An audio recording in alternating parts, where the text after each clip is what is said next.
1.5%. Daily recoveries outnumber daily new cases for the 9th consecutive day. Less than 3 lakh daily new cases for 6 consecutive days.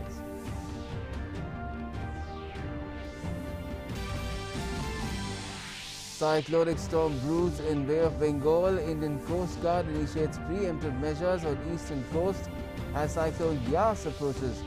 Coastal districts of Odisha on high alert.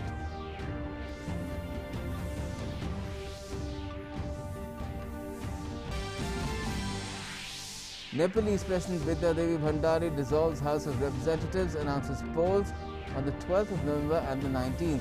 Also denies claims by both Sher Bahadur Doiba and KP Sharma Oli for Prime Ministership.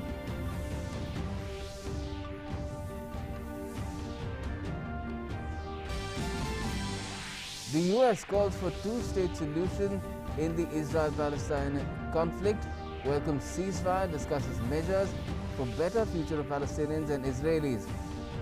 US President Joe Biden reaffirms unwavering commitment and support to Israel.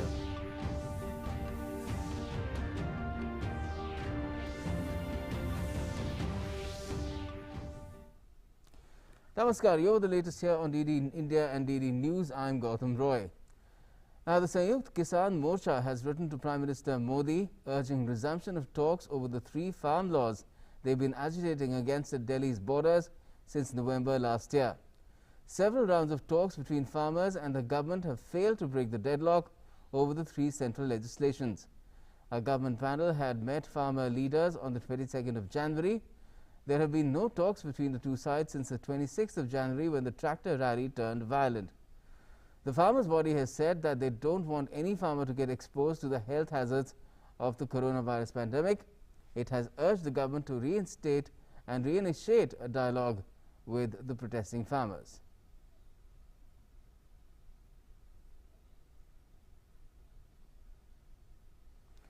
Now, in view of the rising mucormycosis of black fungus cases, Union Minister for Chemical and Fertilizers D.V. Sadanand Gowda has announced that a total of 23,680 additional vials of amphotericin B have been allocated to all states and union territories today.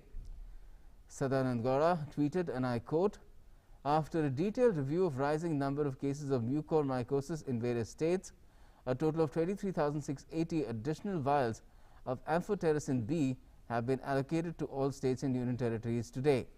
The allocation has been made based on total number of patients, which is approximately 8,848 across the country. Cases of mucormycosis or black fungus have surged in India, mostly among COVID-19 patients. The Union Minister has also informed that the allocation has been made based on total number of patients, which is, like it was said earlier, 8,848 across the country.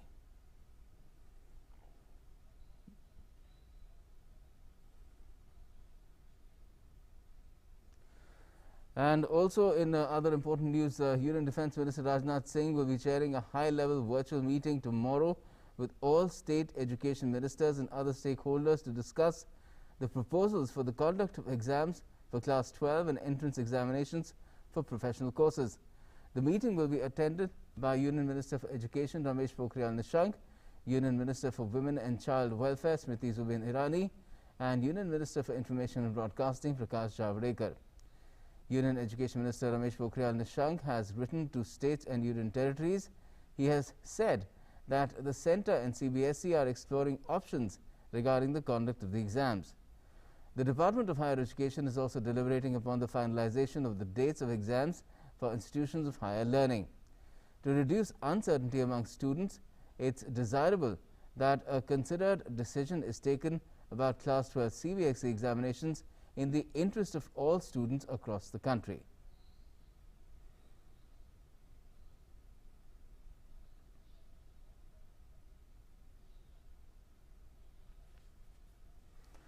And the crucial meeting is, let's get more on that. In fact, Nishant, my colleague, joins us on the phone line. Nishant, if you can tell us what really is the agenda that will be really put out for all the ministers of states, really of education ministers, to be considered. What are the likely proposals from the centre going to be? Gautam देखिए, आपको मालूम है कि जो CBSE board की 12वीं की परीक्षाएं हैं वो पोस्टपोन हो चुकी हैं, स्थगित हो चुकी हैं। और जो 10वीं की जो परीक्षाएं होनी थी उनको कैंसिल किया जा चुका है। तो जो 12वीं की परीक्षाएं जो कि पोस्टपोन हो चुकी हैं, अब उनके बारे में ये पहले सरकार की ओर से कहा गया था कि 1 जून को इस पर कोई डिसीजन लिया जाएगा।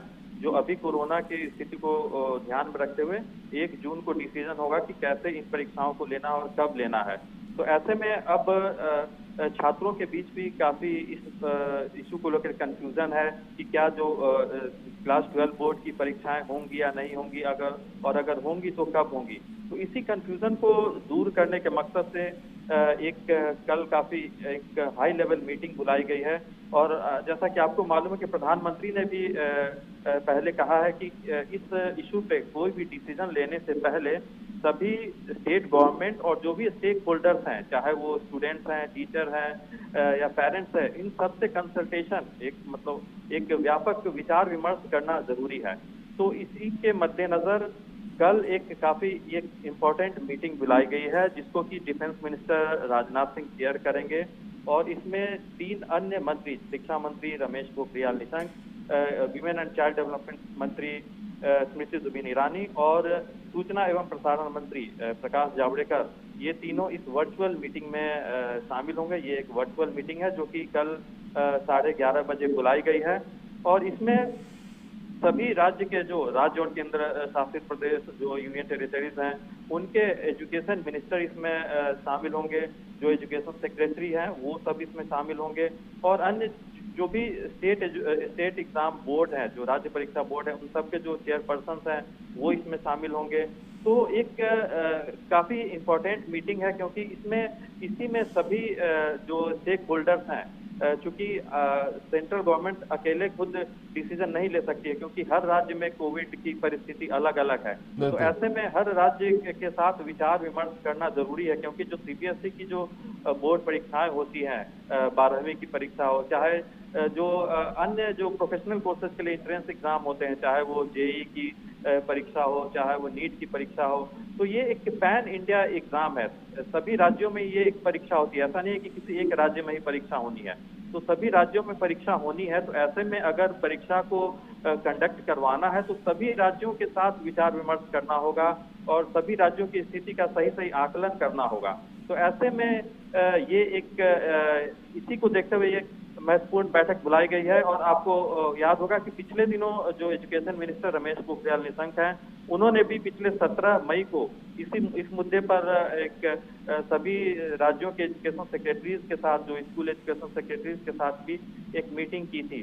तो अब इस मीटिंग इसी कड़ी को और आगे बढ़ाते हुए एक हाई लेवल मीटिंग की जा रही है। और निश्चित तौर पर ये काफी महत्वपूर्ण निर्णय होगा, क्योंकि ये बहुत जरूरी है कि जो छात्रों के बीच जो कंफ्यूजन है उसको जल्द से जल्द दूर किया जाए। गौतम, तो निशांत, इसे लेकर विकल्प क्या है अभी? जी देखिए, अभी जिस तरह की स्थिति है, देश में कोविड की स्थिति है, तो अभी ये नहीं कहा जा सकता कि एक नियर फ्यूचर में परीक्षाएं आयोजित की जा सकती हैं। और दूसरी बात ये भी है कि इन परीक्षाओं को काफी लंबे समय तक के लिए टाला भी नहीं जा सकता है, क्योंकि 12वीं की जो बोर्ड परीक्षाएं होती हैं वो काफी महत्वपूर्ण परीक्षा होती है। और इसके आधार पर ही छात्र जो हायर एजुकेशन के लिए दाखिला लेते हैं, विभिन्न प्रोफेशनल कोर्सेज के लिए दाखिला लेते हैं, देश और यहाँ तक कि विदेश के जो हायर एजुकेशन इंस्टीट्यूशंस हैं वहाँ पे एडमिशन के लिए अप्लाई करते हैं, वहाँ दाखिला लेते हैं। इसके अलावा जो जेईई और नीट जैसी परीक्षाएं हैं, उनमें वो भी छात्रों के करियर को देखते हुए काफी महत्वपूर्ण होती हैं। और चाहे वो इंजीनियरिंग के कोर्सेज में दाखिला लेना है या मेडिकल के कोर्सेज में दाखिला लेना है, उसके लिए ये परीक्षाएं भी काफी महत्वपूर्ण है। तो इन परीक्षाओं को काफी लंबे समय तक के लिए टाला नहीं जा सकता है। तो ऐसे में परीक्षाओं को अगर आयोजित करना है तो समय पर आयोजित करना होगा। तो आपको याद है गौतम, पिछले साल भी जो 12वीं की परीक्षाएं और 10वीं की परीक्षाएं 1 से 15 जुलाई के बीच ही होनी थी, क्यों? और उस समय चूंकि परिस्थिति ऐसी नहीं बन पाई थी कि परीक्षाएं आयोजित की जा सके, तो जो बची हुई परीक्षाएं थी उनको कैंसिल कर दिया गया था। तो ऐसे में अब चूंकि निर्णय की घड़ी आ गई है, तो ज्यादा से ज्यादा आप कुछ दिनों के लिए, या अगर परिस्थिति अच्छी हो तो जुलाई महीने तक परीक्षाएं आयोजित की जा सकती हैं। तो इन परीक्षाओं की तिथियों को लेकर ही एक विचार विमर्श किया जाएगा, क्योंकि परीक्षाएं ऑफलाइन ही होनी है। जो 12वीं की जो परीक्षाएं हैं अच्छा, ऑनलाइन विकल्प नहीं है? वो ऑफलाइन ही परीक्षा होनी है, ऑनलाइन विकल्प पर विचार नहीं किया गया है। हमने शिक्षा मंत्रालय में बात की है तो उन्होंने इस बात को डिनाई किया है कि ऑफलाइन परीक्षाएं आयोजित नहीं की जा सकती हैं। शिक्षा मंत्री ने भी पहले ही ये साफ साफ कह दिया था कि चूंकि 12वीं की परीक्षाएं सभी देश के सभी राज्यों में, दूर दराज के इलाकों में भी आयोजित होती है, जहां पर अभी इंटरनेट की कनेक्टिविटी या इंफ्रास्ट्रक्चर उतना नहीं है कि ऑनलाइन परीक्षाएं कंडक्ट करवाई जा सके। तो ऐसे में ऑनलाइन परीक्षा के विकल्प पर विचार नहीं किया गया है 12वीं की परीक्षाओं को। तो अब चूंकि ऑफलाइन परीक्षाएं आयोजित होनी है, तो ऐसे में जब तक महामारी की जो स्थिति है वो नियंत्रण में नहीं आएगी, तब तक ऑफलाइन परीक्षाएं आयोजित करवा पाना कितना फिजिबल होगा, इसी पर विचार किया जाना है। और अगर परीक्षाएं नहीं हो सकती हैं तो उसके लिए क्या अन्य विकल्प होगा। अगर परीक्षाएं रद्द होती हैं तो कैसे छात्रों को पास किया जाएगा, उनको प्रोन्नत किया जाएगा, प्रमोट किया जाएगा, इन सब चीजों पर विचार विमर्श किया जाना है। जी Nishant, it is quite a vexing issue to figure out how, if at all, to hold these exams or not, because if they are not held, then it really impacts the future of a whole generation really, which is to sit for these crucial exams, because they determine the path forward. Those who want to study further, it really determines their path forward, their careers and their lives. And we'll have to wait and see what sort of discussions take place at the crucial meeting tomorrow, Nishant. I'm sure we'll keep in touch with you on that as well in the coming 24 hours or so. Thanks a lot for joining us for the time being. So that was my colleague Nishant Saurabh with all the information related to this crucial meeting that will determine what will be the course of the so far postponed Class 12 CBSE exam and so many other board exams for the 12th standard as well as along with that a lot of competitive exams that were to be held during this period itself for students to choose their further course of learning, but for now have been kept in abeyance because of the pandemic. Okay, moving on. Several thousand coronavirus patients in India have contracted a deadly and aggressive fungal infection, compounding the country's troubles as it reels from the pandemic. Mucormycosis, also known as black fungus infection, is not a new disease. Such infections were reported even before the pandemic. Its incidence, however, was very low. Now, due to COVID-19, this rare but fatal fungal infection is being reported in large numbers. Let's learn what we can do to protect ourselves and our dear and near ones from this deadly disease.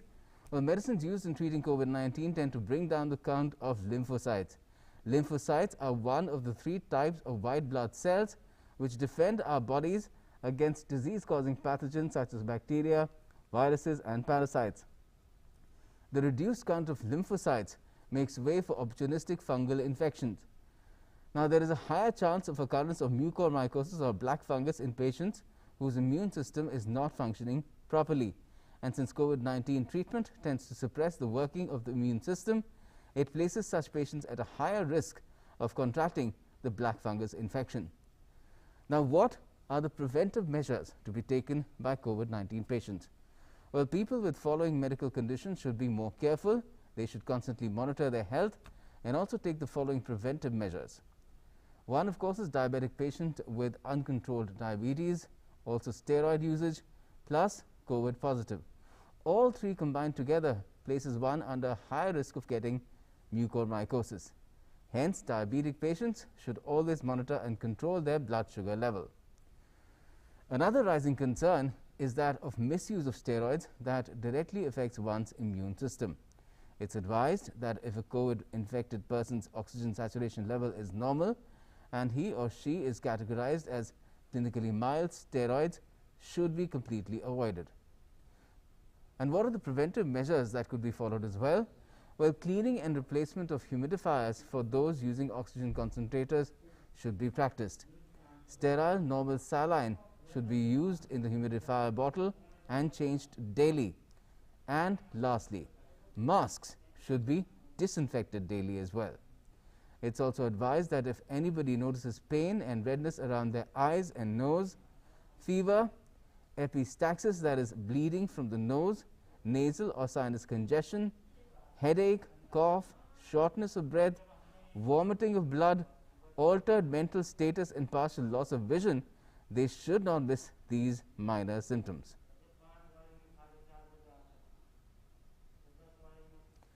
Now, with more than 20.66 lakh tests conducted in the last 24 hours, India has again set a new record of highest tests conducted in a day. This is also the fourth successive day of more than 20 lakh tests in India. The daily positivity rate has declined to 12.45%. Cumulatively, 20,66,285 tests have been conducted in the last 24 hours in the country. And in addition to this, India's daily recoveries continue to outnumber the daily new cases for the 9th consecutive day. 3,57,630 recoveries have been registered in the last 24 hours. Also, India's cumulative recoveries have reached 2,30,70,365 today. And the national recovery rate has grown further to touch 87.76%. In another positive development, India has recorded less than 3 lakh daily new cases for 6 consecutive days now. To be precisely 2,57,299 daily new cases, these have been registered in the last 24 hours. On the other hand, India's total active case load has decreased to 29,23,400 today.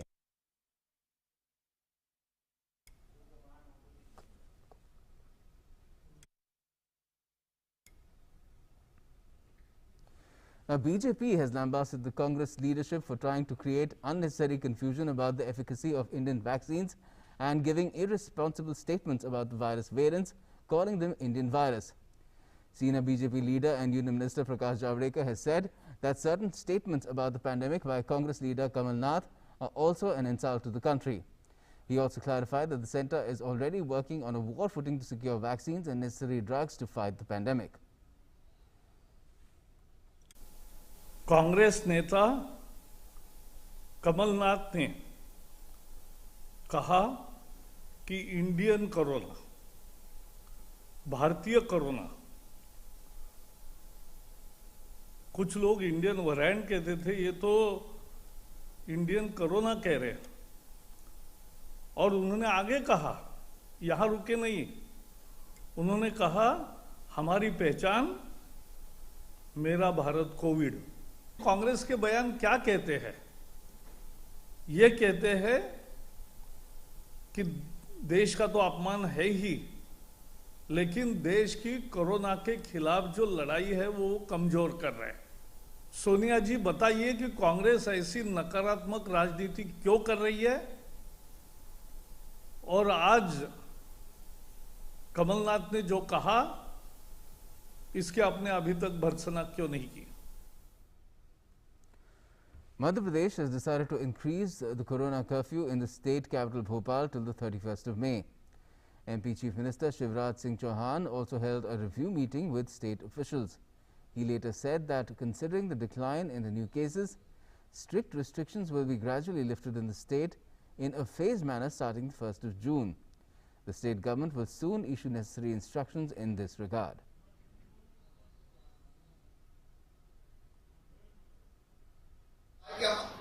अनंत काल तक बंद नहीं रख सकते।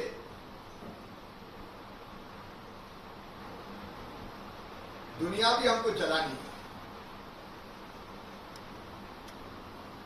इसलिए हम अपनी strategy पर विचार करके, क्योंकि 1 जून से हमको धीरे धीरे अनलॉक करना है। जो जिले सिंगल डिजिट में है उनके बारे में मैं आज अलग भी चर्चा कर लूंगा। क्या वहां कुछ चीजें उसके पहले भी हम खोलने का फैसला ले सकते हैं, मैं बाद में चर्चा करूंगा। And in Uttar Pradesh, Chief Minister Yogi Adityanath visited Saifai Medical College in Etawah. He also interacted with the patients there. And later he held a review meeting with health officials.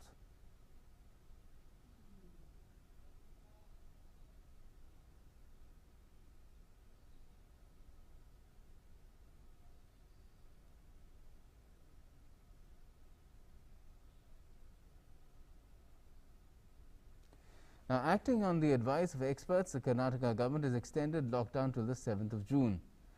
Chief Minister Yediyurappa, seeking people's cooperation, underscored the need for COVID-appropriate behavior of wearing face masks in public places, maintaining hygiene and social distancing.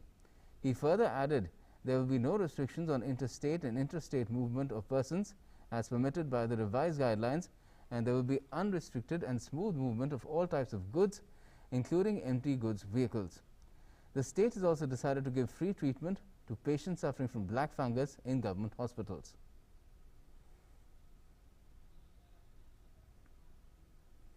Kerala has also extended lockdown till the 30th of May. Triple lockdown has been lifted from Thiruvananthapuram, Ernakulam and Thrissur as the cases have been steadily declining there, where stringent restrictions will stay in Mamlapuram.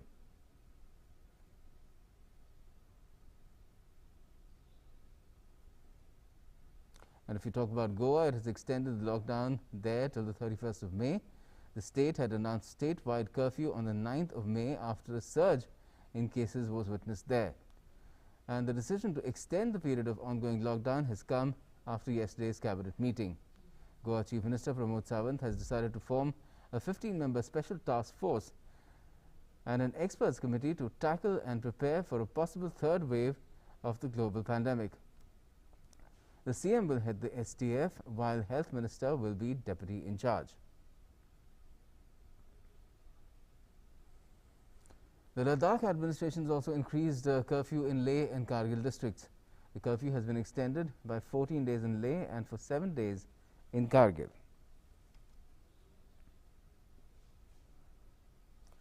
Now, during the ongoing COVID-19 pandemic, major focus has been on quick and smooth transportation of liquid oxygen to various parts of the country. Existing rules say only train drivers with adequate training and having hazardous cargo license are allowed to operate liquid oxygen trucks.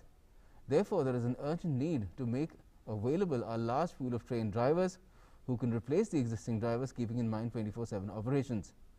The Ministry of Road Transport and Highways has advised states and union territories to create a pool of trained drivers, and 500 such trained drivers are to be made available immediately, and the number of drivers is to be increased to 2,500 in the next 2 months. The centre has further suggested quickly skilling drivers with training in handling hazardous chemicals and LMO handling through a short program and apprenticeship. Skill HMV license holders in hazardous chemicals and LMO handling through short 3 to 4 days of program and apprenticeship. The centre has also advised that LOX tanker drivers may be facilitated with a special COVID vaccination drive and given priority in admission and treatment in hospitals. Now, a Bangalore-based startup has developed a novel point-of-care electrochemical ELISA test that enables fast and accurate estimation of total antibody concentration of COVID-19 in clinical samples. Path Shodh Healthcare, the startup incubated at the Indian Institute of Science, has developed the first of its kind kit. The test kit has come in 2 parts. One is the handheld analyzer, which reads the blood sample and gives a detailed report, and the other is a test strip where a drop of blood from one's fingertip is inserted into the device. The test is not only useful as a routine serosurvey tool to establish a previous infection, but even more importantly as a quantifier of antibodies to address such critical questions as the rate of fading of antibodies and in general understanding of biological responses that depend on the quantity of antibodies, such as the efficacy of vaccines in generating antibodies and vaccine breakthroughs. This novel technology can work with venous or capillary whole blood sample as well as serum sample. Now, in view of the cyclonic storm in the Bay of Bengal, Indian Coast Guard has initiated preemptive measures on eastern coast. Indian Coast Guard ships and aircraft on east coast have relayed weather warning to mariners and fishermen at sea. Meanwhile, all shipping ports, fisheries, oil rigs and other shore authorities have also been informed about the likelihood of the cyclone. Odisha has put all coastal and adjoining districts in the state on high alert. The state administration is geared up to meet the eventuality of Cyclone Yas.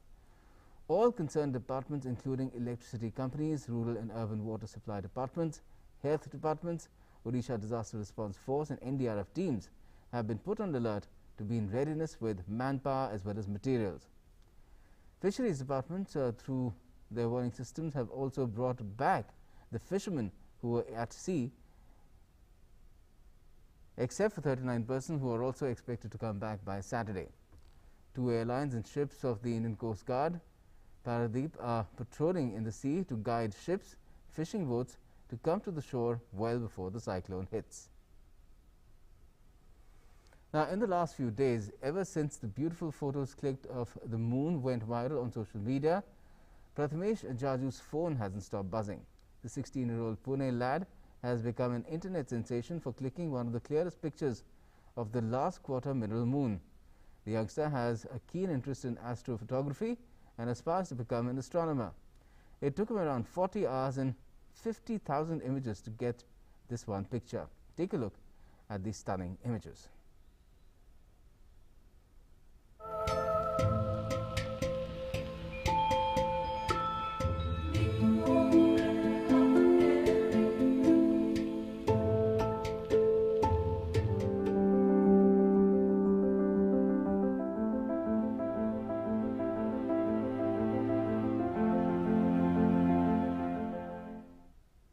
It's only true passion that produces such gems. That's all we have for the moment in this edition of the news, but all the latest continues right here on DD News and DD India. Stay tuned.